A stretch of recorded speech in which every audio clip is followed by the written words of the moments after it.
IPO analysis की इस कड़ी में आज हम कंपनी लेके आए हैं एस अल्फा टेक लिमिटेड। इस कंपनी की पूरी डिटेल जानेंगे, फिर जानेंगे आईपीओ डिटेल्स, फिर इस कंपनी के फाइनेंशियल्स और वैल्यूएशंस, फिर जानेंगे कि ये कंपनी आईपीओ से आने वाले पैसे का उपयोग कहाँ करने वाली है। साथ ही साथ जानेंगे कि इस कंपनी के कॉम्पिटिटर के सामने ये कंपनी कैसी है। ग्रे मार्केट की प्रीमियम जानेंगे और अंत में जानेंगे कि इस आईपीओ में हमें पैसा लगाना चाहिए या भी इस आईपीओ से दूर रहना चाहिए। नमस्कार दोस्तों, मेरा नाम राजेंद्र सिंह गौड़ है और आपने देखना शुरू कर दिया है SMBI फाइनेंशियल का यूट्यूब चैनल, जहां हम हमेशा स्टॉक मार्केट से रिलेटेड खबरों पर बात करते हैं और साथ ही साथ आईपीओ का पूरा विश्लेषण करते हैं। इस कड़ी में आज जो हम कंपनी लेके आए हैं उसका नाम है एस अल्फा टेक लिमिटेड।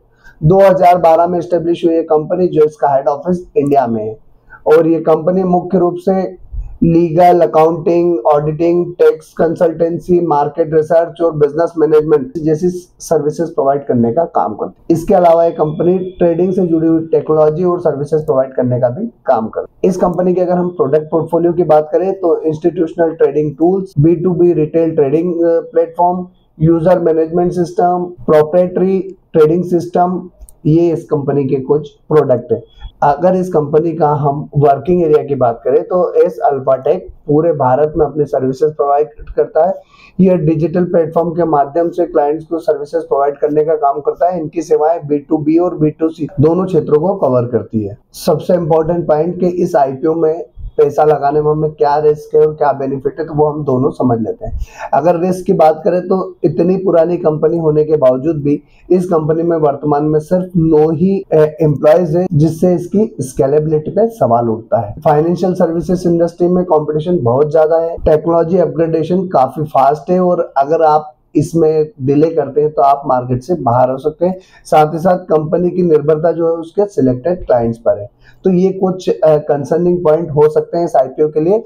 अब अगर हम इसके पॉजिटिव्स की बात करें तो कंपनी के पास कस्टमाइज सॉल्यूशंस प्रोवाइड करने की कैपेसिटी है, डाइवर्स कस्टमर बेस्ड है जिसमें रिटेल और कॉर्पोरेट दोनों शामिल है। इनका रेवेन्यू मॉडल काफी मजबूत है और स्केलेबल भी है। अब एक बार हम इस कंपनी के आईपीओ डिटेल की बात करते हैं तो 26 जून के दिन आईपीओ शुरू हो चुका है, 30 जून तक खुला रहेगा। 10 रुपए फेस वैल्यू वाला शेयर है। 101 रुपीज से 107 रुपीज का प्राइस बैंड होने वाला है। 47.13 करोड़ का आईपीओ साइज है, जिसमें 35.14 करोड़ का फ्रेश इशू होने वाला है। 1,22,000 इक्विटी शेयर्स का OFS है, बुक बिल्ड इशू टाइप है, BSE का SME आईपीओ। एक लॉट में कितना निवेश करना होगा, तो रिटेल में मिनिमम जो है आपको 1200 शेयर के लिए अप्लाई करना होगा। 1,28,400 रुपए के लिए रिटेल का मिनिमम और मैक्सिमम सेम रहने वाला है। स्मॉल HNI का जो इन्वेस्टमेंट रहेगा वो 2 लॉट के लिए अप्लाई करना होगा। 2400 शेयर्स के लिए 2,56,800 रुपए के लिए। अब एक बार हम इस कंपनी के फाइनेंशियल्स देखते हैं और देखते हैं कि इसके फाइनेंशियल्स क्या कहानी बता रहे हैं, जिसमें कंपनी ने मार्च 22 से लेकर दिसंबर 24 तक के अपने फाइनेंशियल शो किए हैं। तो असेट्स की बात करें तो 55 लाख के असेट्स इनकी मार्च 22 की थी, 5 करोड़ 22 लाख की मार्च 23 की, 23 करोड़ 2 लाख की मार्च 24 की और 31 करोड़ 4 लाख की इनकी जो असेट्स है दिसंबर 24 तक हो चुके हैं।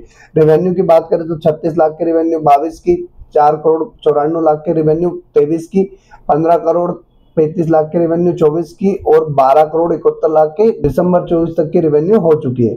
प्रॉफिट आफ्टर टैक्स की बात करें तो 13 लाख का प्रॉफिट मार्च 22 का, 3 करोड़ 32 लाख का प्रॉफिट मार्च 23 का, 10 करोड़ 65 लाख का मार्च 24 का और 8 करोड़ 47 लाख का दिसंबर 24 तक का कंपनी का प्रॉफिट है। एबिटा की बात की जाए तो 18 लाख का एबिटा मार्च 22 का, 4 करोड़ 45 लाख का एबिटा मार्च 23 का, 14 करोड़ 27 लाख का मार्च 24 का और 11 करोड़ 70 लाख का दिसंबर 24 तक का कंपनी का एबिटा है। नेटवर्थ की बात की जाए 45 लाख के नेटवर्थ मार्च 22 की, 3 करोड़ 77 लाख के मार्च 23, 22 करोड़ 10 लाख की मार्च 24 की और 30 करोड़ 57 लाख की दिसंबर 24 तक की कंपनी की नेटवर्थ है। रिजर्व सरप्लस की बात की जाए 44 लाख की मार्च 22, 3 करोड़ 76 लाख के मार्च 23, 21 करोड़ 97 लाख की मार्च 24 और 16 करोड़ 56 लाख के दिसंबर 24 तक की कंपनी की रिजर्व्स है। अब एक बार हम इस कंपनी के वैल्यूएशंस भी देख लेते हैं तो ROE 0.82 का है, जिसमें ROC 109.31% है, रिटर्न ऑन नेटवर्थ 47.91% है, पेट मार्जिन 70.81% है, EBITDA मार्जिन 95.98% है, प्राइस टू बुक वैल्यू 1 है, EPS 6.43 का है, PE रेशियो 10.73 का है। अब एक बार हम इस कंपनी का IPO लाने के पीछे का मकसद क्या है वो समझ लेते हैं। तो कैपिटल एक्सपेंडिचर और अनडिफाइंड एक्विजिशन करने वाले हैं और जनरल कॉर्पोरेट पर्पस के लिए इनको फंड्स की रिक्वायरमेंट है। यहाँ जो भी आईपीएस आएगा उसका उपयोग इन्होंने बता दिया कहाँ करने वाले हैं। अब एक बार इसके कंपैरिजन कर लेते हैं इसके कॉम्पिटिटर से। तो इसके कॉम्पिटिटर की बात की जाए तो 63 मून्स जो है वो इसके कॉम्पिटिटर है, और तो वहाँ ईपीएस की बात की जाए तो 35.75 का ईपीएस 63 मून्स का है। पी रेशियो की बात की जाए 22.96 का हो जाएगा, और इसके अगर एस अल्फा के पी की बात करें तो 10 के आसपास का पी इसका निकल के आता है। रिटर्न ऑन नेटवर्थ 47.91% है, और 4.90 का जो है 63 मून का है। तो अगर ईपीएस की बात करें तो उसमें 63 मून इससे आगे है, बाकी पी रेशियो और रिटर्न ऑन नेटवर्थ दोनों के हिसाब से ये 63 मून से आगे है। अब बात आती है कि इस आईपीओ में निवेश करना है नहीं करना है। तो दोस्तों अगर अभी तक चैनल सब्सक्राइब नहीं किया तो चैनल सब्सक्राइब करके बेल आइकन जरूर प्रेस कर दीजिएगा। साथ ही साथ टेलीग्राम, इंस्टाग्राम, फेसबुक, ट्विटर सभी का लिंक डिस्क्रिप्शन में है, वहां से आप हमें फॉलो करके आप जो है लेटेस्ट अपडेट प्राप्त कर सकते हैं। साथ ही साथ डीमेट अकाउंट का लिंक डिस्क्रिप्शन में दे रखा है, जहां से आप अपना डीमेट अकाउंट ओपन कर सकते हैं। अब बात आती है इसकी ग्रे मार्केट प्रीमियम की, तो 19% के आसपास इसकी ग्रे मार्केट की प्रीमियम है।